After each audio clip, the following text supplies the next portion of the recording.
masjid, bagaimana poin-poin penting di dalam pengelolaan harta milik masjid agar tidak keliru. Yang pertama, Bapak Ibu ingkang kula hormati, apa perbedaan masjid dengan musola, dengan langgar, dengan surau, napa mulih istilahnya Pak? Ya musola mau wis pokoknya panggon salat. Ya. Langgar, musola, surau ini satu sinonim dan tidak berpengaruh apa-apa terhadap hukum. Saya ulang, musola, langgar, surau ini hanya istilah untuk kita mudah menyebutkan, oh ini tempat sing saya khususkan untuk saya beribadah kepada Allah Subhanahu wa taala, sehingga saya berusaha jaga kesuciannya, saya berusaha sandal tidak saya taruh di situ, saya berusaha kotoran akan saya sapu dan saya buang karena saya khususkan tempat ini untuk beribadah. Tetapi dari segi status tanah maupun bangunan maupun hartanya tidak ada bedanya dengan tempat yang biasa. Artinya kalau musola, langgar, surau, ibu-ibu yang haid duduk di situ tidak apa-apa. Anak mau lari-larian tanpa batas tidak apa-apa. Panjenengan mau rapat, mau ngakak-ngakak, mau jingkrak-jingkrak tidak apa-apa. Bahkan sing udut mboten napa-napa. Karena musola, langgar, surau dan lain sebagainya tidak berimplikasi apapun kepada hukum. Yang mampu untuk merubah hukum hanya satu, yaitu apabila diwakafkan untuk keperuntukan masjid. Saya ulang, berubah menjadi ada konsekuensi hukum ketika tanah tersebut diwakafkan untuk keperuntukan masjid. Maka berarti jika tanah tersebut diwakafkan untuk keperuntukan masjid, berarti tanah niku wae sinten kudu pun jelas. Mboten saged kok tanah milik siapa ndak tahu, misalnya taman. Terus dengan kuasani teng mriku, wis pokok aku iki sing nguasani daerah kene. Mboten nenten sertifikate, mboten jelas niku tanah sinten, terus moro-moro jenengan pokok iki tak niatke masjid. Lho, emang tanah jenengan? Halo, saged dipun pahami nggih? Maka tanah masjid itu adalah penyerahan dari wakif. Orang yang berwakaf, tanah tersebut diserahkan kepada Allah Subhanahu wa taala yang di dalam pengelolaannya dititipkan kepada nadir namanya. Nadir adalah orang yang mengelola tanah wakaf. Sehingga kok jenengan badhe nyerahke tanah dumateng Allah dengan ikrar wakaf untuk nanti dikelola oleh nadir, lah niku tanah sinten? Maka atas nek tanah niku gak tahu punyanya siapa, terus kok diikrarkan wakaf, maka ikrar wakafnya tidak sah. Karena sesuatu yang mau diikrarkan wakaf harus bersumber dari harta milik kita. Nek harta milik uang terus jenengan wakafno, lha niku wae sinten? Saged dipun pahami nggih? Saged dipun pahami nggih? Saged. Ketika orang yang wakaf sudah mengikrarkan tanahnya, sebidang tanahnya untuk wakaf keperuntukan masjid, maka kepemilikan yang awal mulanya milik pribadi-pribadi, yang awal mulanya milik personal-personal, yang awal mulanya milik badan apa lembaga, ketika diwakafkan maka kepemilikannya diserahkan kepada Allah Subhanahu wa taala. Artinya tanah yang sudah diwakafkan ila yaumil qiyamah tidak akan bisa diambil kembali. Benten kalih musola. Jenengan damel teng pabrik, jenengan gadah kantor, gadah pabrik, iki sing 50 meter tak iris, niate napa? Tinggi musola.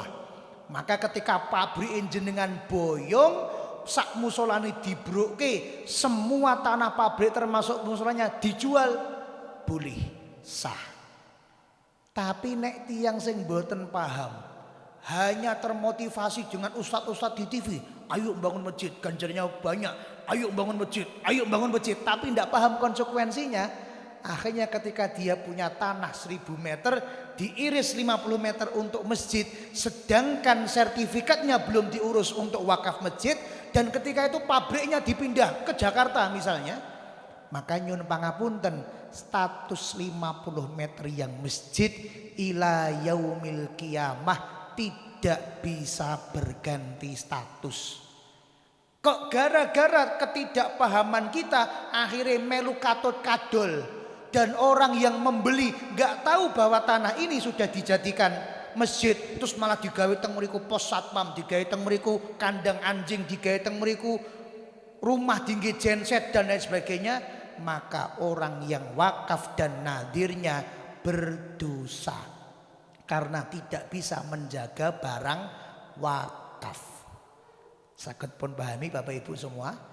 Jadi hati-hati dengan status barang wakaf, karena sekali sudah diwakafkan tidak bisa ditarik seumur hidup. Maka kami tekankan dan kami himbau, kami dorong kepada siapapun dari teman-teman Al-Hidayah ingkang ngurusi masjid, urusan legalitas tanah ayo diurus.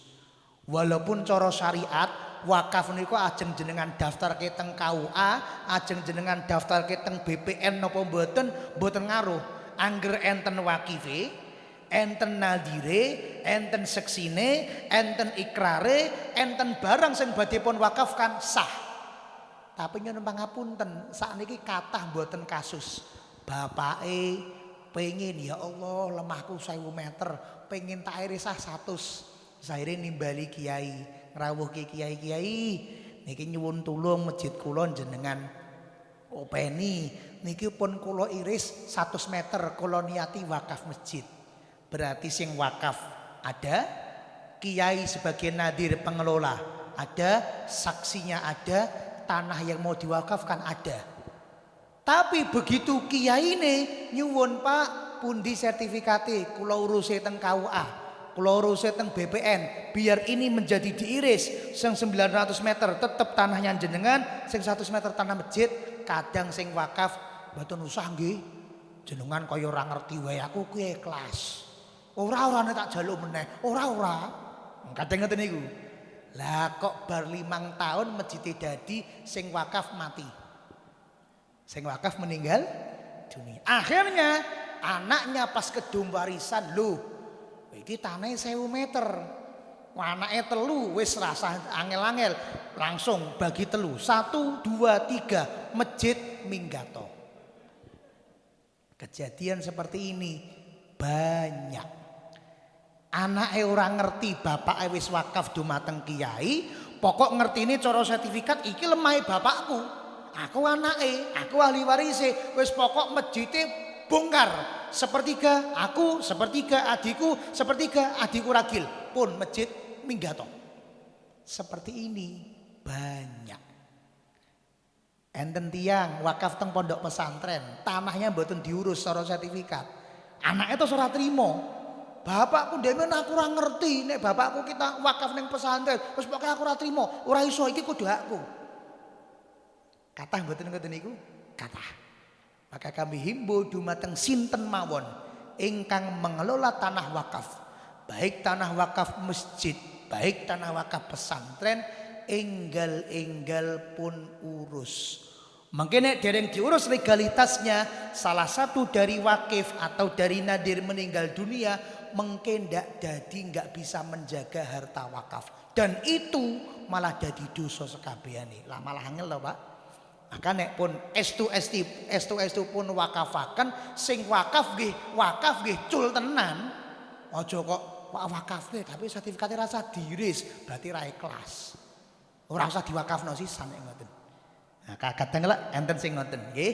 Maka pun atos-atos, karena tanah wakaf berimplikasi pada tanah tersebut diserahkan kepemilikannya kepada Allah, berarti selama-lamanya tanah yang sudah diwakafkan untuk masjid tidak bisa dialih fungsikan atau tidak bisa dijual kembali. Ila yaumil qiyamah masjid nggih tetep napa? Masjid nggih tetep masjid. Maka menawi panjenengan lihat guru sekumpul teng Martapura mereka, niku gadah bangunan wageng mboten umum. Temboknya dikasih keramik warna biru. Ketika kita tanya, napa niki masjid? Bukan. Guru sekumpul tidak meniatkan bangunannya yang megah, yang setiap malam Senin ada dibacakan Maulid Habsyi, Maulid Syamsudduror. Wabeh tiang sak Martapura, sak kota datang semuanya ke tempat guru sekumpul, padahal itu bukan masjid. Tapi dinyati sama beliau itu adalah musola. Kenapa? Karena beliau pengen engko nek anek cah cilik-cilik sing ngompol ben mboke rasa repot ngresiki wong niku mboten masjid tapi adalah musola. Ben ki engko nek ada jamaah perempuan mau datang ndak ada masalah, head nggih mboten napa-napa, wong niku mboten masjid tapi mboten musola. Terus kok ketika ada pengembangan, wah iki kurang gede, iki mau dipindah rodok ngulon, sing kene kok dadike pelataran, sing kene kok dadike rumah pribadi dan sebagainya. Enggak apa-apa, wong niki bukan masjid. Maka atas masjid memang betul pahalanya luar biasa. Pahala yang luar biasa tersebut tercapai karena serangkaian aturan yang harus dipenuhi. Niku yang satu, perbedaan masjid dengan bukan masjid. Jadi perbedaannya bukan terletak nek gede masjid nek alit musola, mboten. Nek teng kota masjid, nek teng desa langgar, mboten. Langgar, surau, musola sama. Masjid hanya berbeda dengan yang lain soal ikrar wakaf. Kalau sudah diikrarkan wakaf, maka sudah tidak bisa ditarik kembali. Dan yang nadir, karena kita hidup bernegara di Indonesia, nopo-nopo niku sing dijadike patokan adalah sertifikat. Maka monggo enggal-enggal sertifikatipun pun urus sehingga menjadi sertifikat wakaf. Jagani nek mengke ada pihak-pihak sing atine berubah. Kadang ngoten niku, Pak. Wong niku sakniki tak wakafke terus tahun, Pak, nek ora sida piye? Meh tak doli lemai. Lho padahal wis kadung diwakafne. Maka sebelum niatnya berubah, ayo enggal-enggal diurus legalitasnya.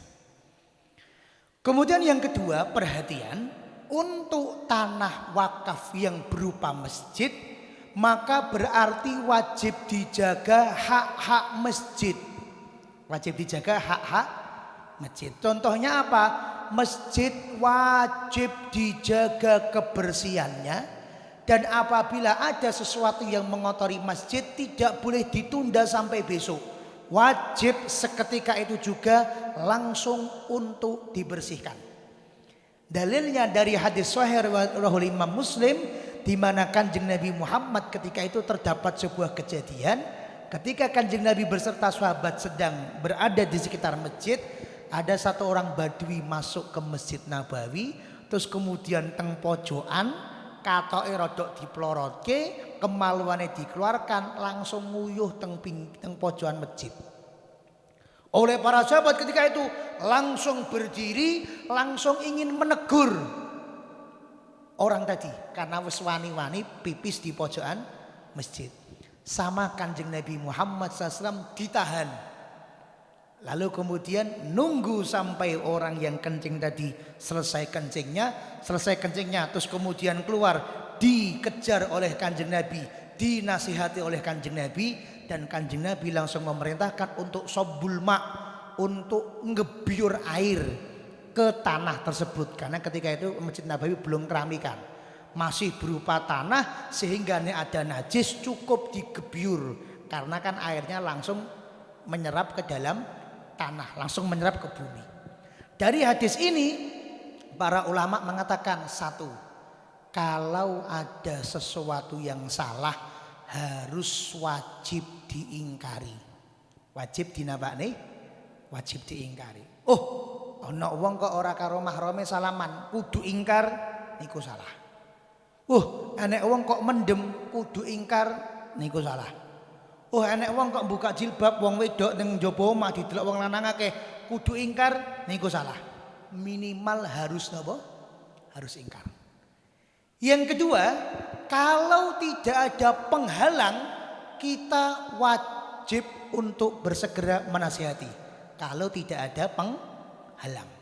Misalnya penghalang nopo? Jenengan nek menasihati tiang, omongane jenengan mboten patek digagas, malah disepelekke. Pak, ampun ngoten niku lho. Eleh kowe iki apa? Maka kalau ada penghalang, enggak menasihati enggak apa-apa. Tapi kalau jenengan adalah orang yang suaranya didengar, kalau tidak menasihati justru dosa. Kalau kita termasuk orang, iki sapa? Oh, ponakane kok ponakane nggih dijewer. Oh niki sapa? Jamaah yo, jenenge jamaah nggih diaturi pirsa. Ceketipun pahami nggih. Maka ketika sahabat ingin menasihati, ada penghalangnya. Penghalangnya apa? Dia sedang nopo? Sedang pipis. Nah, coba nek wong pipis digeblok komburi, Pak. Kan jadi tidak stabil. Mengganggu stabilitas nasional. Kan jadi goyang niku, Pak. Apa sing goyang? Ya kuwi ini. Sing kudune satu titik malah melebar tekan pundi-pundi. Maka ditunggu sampai tuntas, dan ketika tuntas langsung perintah Kanjeng Nabi untuk disobul mak, untuk digebyur air. Berarti kalau rumah kotor, jenengan mau nyapunya minggu depan, monggo niku hak panjenengan. Jenengan kalau punya kantor sampahnya belum dibuang, berserakan di mana-mana, monggo niku haknya panjenengan. Tapi tengajeng kula matur, kalau tanah sudah berubah menjadi wakaf masjid, itu milik siapa? Miliknya Allah Subhanahu wa taala. Maka setiap ada kotor wajib dibersihkan. Setiap ada kotor wajib dibersihkan. Itu haknya masjid. Yang kedua, haknya masjid adalah tidak digunakan untuk sesuatu yang bersifat duniawi. Ayo perhatian mbak-mbak sing pas pengajian teng masjid nggawa HP terus kemudian check out Shopee teng masjid. Nah, niku jual belinya sah tapi hukumnya haram. Karena dilakukan di dalam masjid. Nek zaman dek ben kan sales karo sing tuku, niku teng masjid. Tapi zaman sakniki kadang ora nek selesai nganggo HP saged tumbas. Maka transaksi yang dilakukan dengan handphone di masjid itu transaksinya sah jual belinya, tapi hukumnya apa? Hukumnya dosa karena haknya masjid tidak dijaga. Termasuk segala macam hal-hal yang menyebabkan kemuliaan masjid runtuh. Contohnya orang rokok di masjid haram. Mboten rokok Gosari ngevape nggih padha haram. Masak di dalam masjid haram. Napa melih? Joget-joget di dalam masjid haram. Dan lain sebagainya. Jadi hal-hal yang mengurangi kewibawaan masjid. Kalau bukan umat muslim sing jaga masjid terus sinten melih. Nek jenengan teng omah kula, Pak, aneh-aneh kula sing nesu, wong kula sing di omah. Kalau aneh-aneh teng griyane jenengan berhak nesu sebab jenengan sing gadah griya. Nek wong kok macam-macam teng Pondok Darul Hidayah, kula sing negur, wong niki wilayah Pondok Darul Hidayah, semuanya harus menaati aturan di Darul Hidayah. Kinten-kinten ngaten. Lah nek sekarang di tempatnya Allah, walaupun sing wakaf kok udut teng masjid, wajib diusir. Ora iso peh kono sing wakaf udut teng masjid mboten saged. Dan yang dihitung masjid adalah ruangan utama plus serambi. Kalau halaman dihitung bukan masjid. Misalnya jenengan bayangke Masjid Agung. Bayangke masjid apa? Masjid Agung Solo nggih, Masjid Keraton Masjid Agung. Niku hall utama, ruang utama masjid dihukumi masjid. Sehingga rokok di situ enggak boleh, terus kemudian tidur sampai ngeces di situ enggak boleh karena menyebabkan najis, membuang sampah sengaja di situ tidak diperbolehkan, wajib dijaga kesuciannya di ruangan utama. Terus kemudian di luar masjid yang bagian serambi, sing ngaten beduke.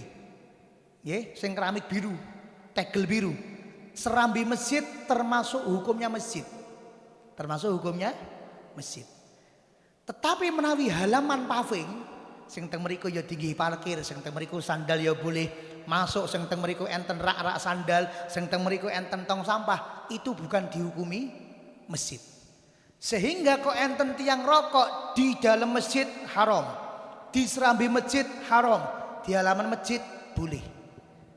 Enten tiang macam-macam aneh-aneh di dalam masjid haram, di serambi masjid haram, di luar masjid enggak apa-apa. Saged pahami nggih? Jadi hati-hati, masjid punya hak. Mengke sing duka mboten kula. Sing duka langsung segadah masjid yaitu Allah Subhanahu wa taala. Maka ayo sing wakaf sing nadir niki mboten peh-pehan. Nek hartane jenengan pun diwakafne berarti nggih jenengan kedah tunduk kepada aturan-aturan masjid. Sehingga kalau tempat tersebut sudah diwakafkan ke peruntukan masjid berarti jenengan lenggah di situ. Dalam keadaan menutup aurat, dalam keadaan suci jenengan niati nawaitul i'tikaf fi hadzal makan lillahi taala, niat i'tikaf sah, tiap detiknya dapat pahala. Niat i'tikaf sah. Jenengan datang musala niat i'tikaf ping 1000 enggak dihitung i'tikaf. Jadi masjid ada sing angel tapi dari kerumitan tersebut mendatangkan pahala yang luar biasa. Selain buat i'tikaf sah tinggi tahiyatul masjid nggih sah Bapak Ibu. Nek jenengan usolli sunnatat tahiyatil musalla mboten enten.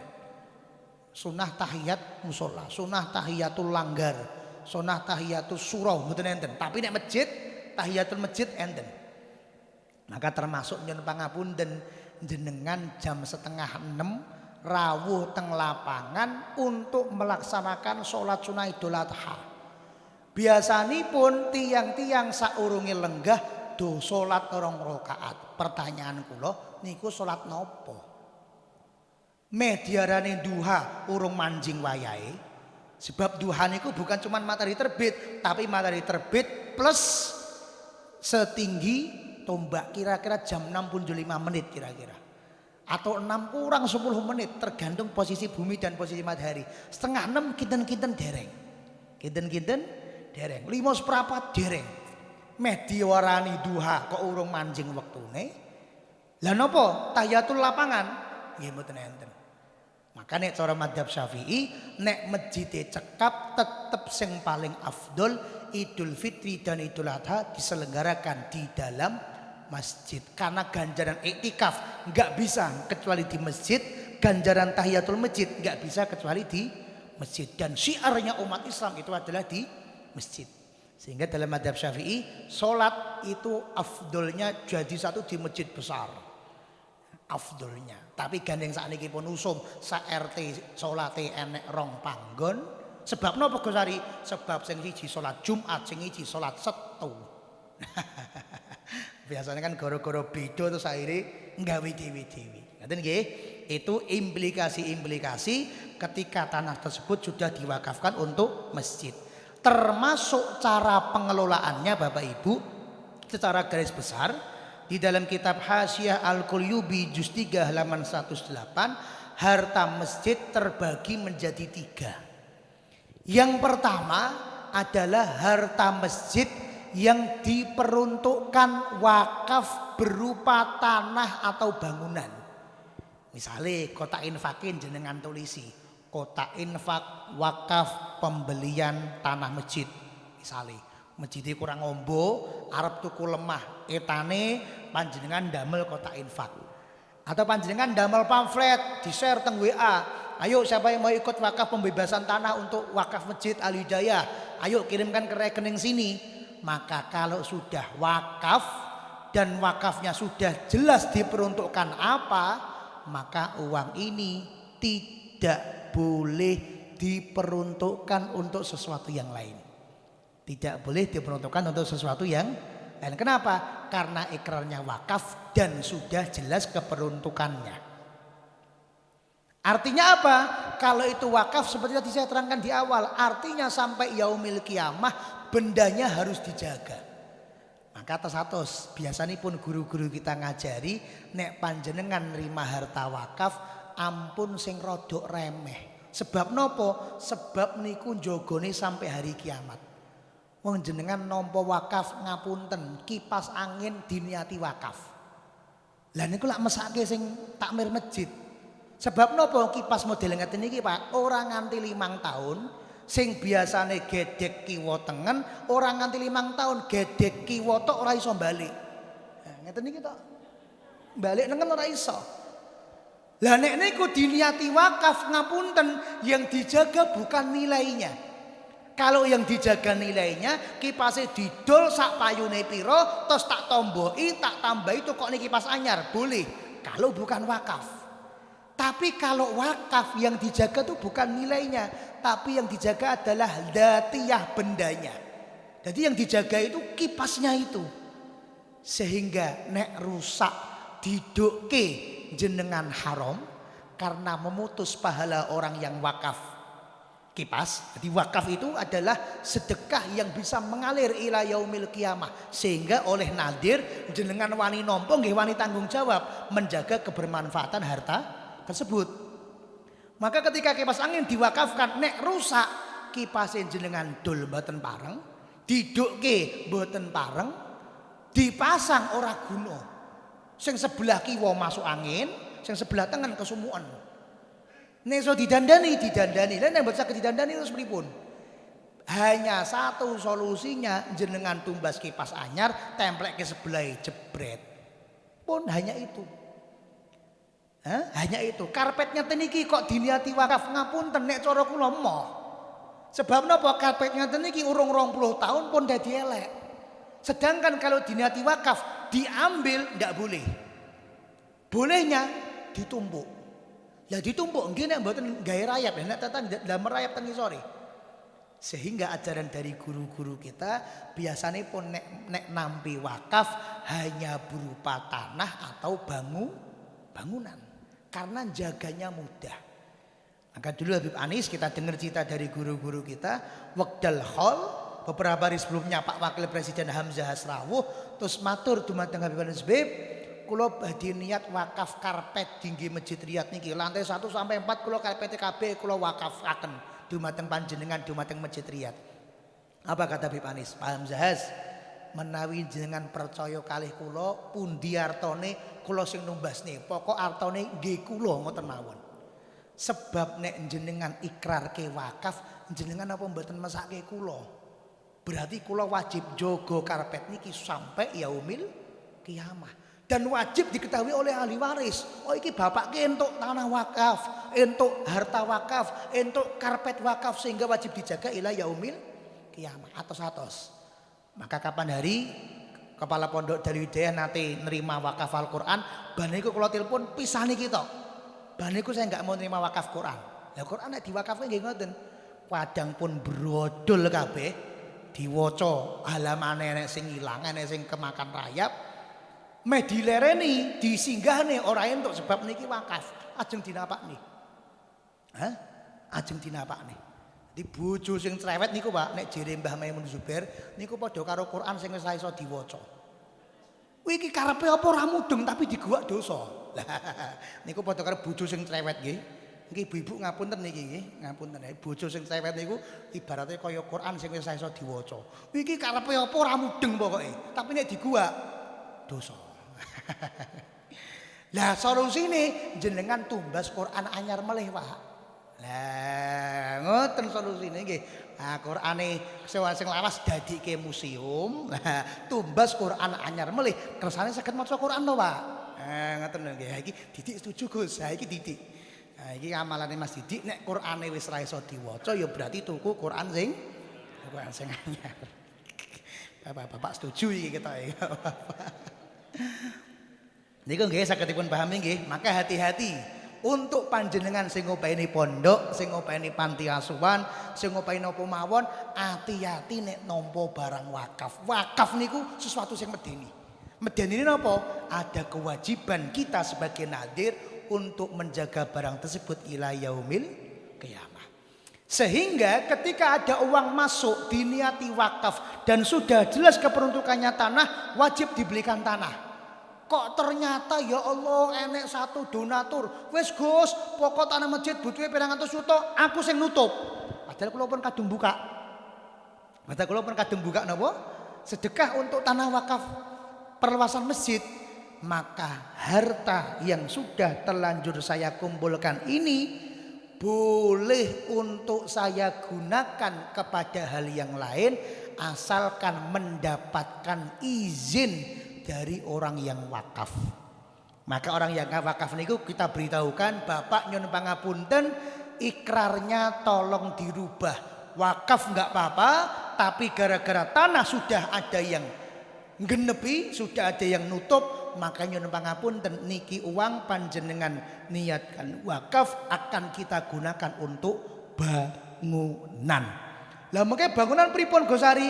Nek panjenengan badhe merenovasi masjid, kok bangunan yang lama diambilkan dari uang wakaf masyarakat digempur boleh, tapi brangkale mboten pareng dibuang.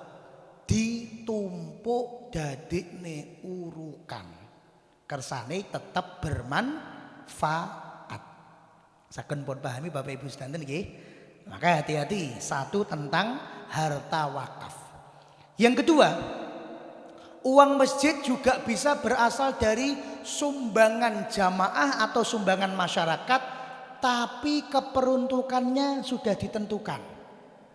Masjid pun duwe tanah, pun gadah bangunan, karpete dereng enden. Akhirnya kula buka, monggo sing badhe sedekah karpet dipersilahkan. Sedekah lho nggih, ampun wakaf. Sebab nek sedekah yang wajib dijaga bukan zatnya, bendanya, tapi yang wajib dijaga adalah nominalnya. Artinya apa? Kimahnya kalau dalam bahasa fikih. Artinya apa? Kalau sajadah ini berasal dari uang sedekah, maka sajadah ini kapan saja nanti rusak, kapan saja nanti pun lapuk, dijual sebisanya, dijual sepayune, niku terus kemudian uangnya ditambahi uang masjid, dibelikan sajadah yang baru boleh. Kipas wis diluwakne wis sak payune pira, wong jenenge pun beberapa tahun. Nek dalam akuntansi niku ada akumulasi penyusutan. Oh iki kipas regane 500.000, kira-kira dienggo 5 tahun, maka berarti setiap tahun penyusutannya 100.000, 100.000, 100.000 sampai nanti 5 tahun, kira-kira begitu. Ada hitung-hitungan nih pun. Maka itu kalau sedekah boleh. Tapi ingat, sedekah kalau sudah ditentukan maka nggak boleh dialihkan. Sebab jenengan jaluke pun jelas. Bu, kula buka rekening sedekah untuk beli sajadah. Kok ternyata ora sida sajadah dienggo tumbas son, mboten pareng. Ora sida sajadah dienggo tumbas lampu, mboten pareng. Karena sudah ditentukan dari awal. Boleh dirubah sama, asalkan memberitahukan kepada orang yang bersedekah. Yang ketiga, harta masjid bersumber dari selain wakaf dan selain sedekah yang ditentukan. Apa? Sedekah mutlak. Contohnya kotak infak Masjid Al Hidayah. Niku nek jenengan pesane kan mboten tulisan napa-napa. Artinya apa? Sedekah yang jenengan masukkan di situ untuk kemaslahatan masjid secara umum. Maka untuk sedekah yang bersumber dari harta sedekah mutlak boleh digunakan untuk apapun yang penting berhubungan dengan kemaslahatan masjid. Contohnya pun nopo, jenengan damel pengajian enten mubaleke pun paringi bisyarah dengan uang masjid boleh, enten tae, enten seneke boleh, enten marbote boleh, enten muadzine tinggi gaji boleh, enten imame boleh, enten khatibnya boleh, tinggi sarpras, lampu, kipas, karpet, AC, pembatas sak komplitane boleh. Dan yang banyak orang tidak tahu, masjid boleh mengadakan usaha. Boleh mengadakan apa? Usaha. Oh, masjid duwe sone disewake, boleh. Oh, masjid gadah tikare disewakne, boleh. Maka ini menjadi solusi. Nek misalnya enten masjid sing gadah tikar radikatah, terus kemudian pas pengajian ning lapangan, pengurus pengajian ngampir tikar dumateng masjid. Karena lapangan tidak ada hubungannya dengan masjid, kan nggak boleh dipinjami. Karena harta masjid tidak boleh dimanfaatkan untuk keuntungan pribadi. Kula takmir masjid iki anu ya, aku meh nyunati anakku. Aku kok nggawe panggungnya ora enek karpete masjid tak jili, tak nggo panggung akikah, nggak boleh. Masjid gadah nopo? Masjid gadah kipasnya tak copot isi ya, aku tak pasang maneh. Aku meh gawe acara walimatul hajj, aku meh haji, aku meh gawe waliman, kipasnya aku butuh, kok tak tetere sik, kok tak pasang maneh, haram, nggak boleh. Acara pribadi tidak boleh ngotak-ngatik harta dan uang masjid, termasuk akikah, termasuk kurban, termasuk nopo melih, zakat fitrah, termasuk nopo nggak boleh ngutang-atik harta masjid. Tetapi menawi sewa boleh. Maka solusinya kalau ada panitia kurban terus tumbas lading, tumbas yang ngagem dit masjid, ingat nek tumbas yang ngagem dit masjid ini bukan milik panitia tapi milik masjid. Lah nanti panitia kurban jilih dumateng masjid tapi ikrarnya bukan pinjem, ikrarnya adalah sewa. Dan kalau sewa itu tidak ada nominal tertentu. Pokok anggere rodok pantes ngoten pun monggo mboten napa-napa. Iku tumbas lading nganggo dit masjid ya, sewa terus engko panitia kurban satu piso kira-kira 1000, iki jilih 20 piso, ya engko panitia kurban ngekei kas masjid 20.000 boleh.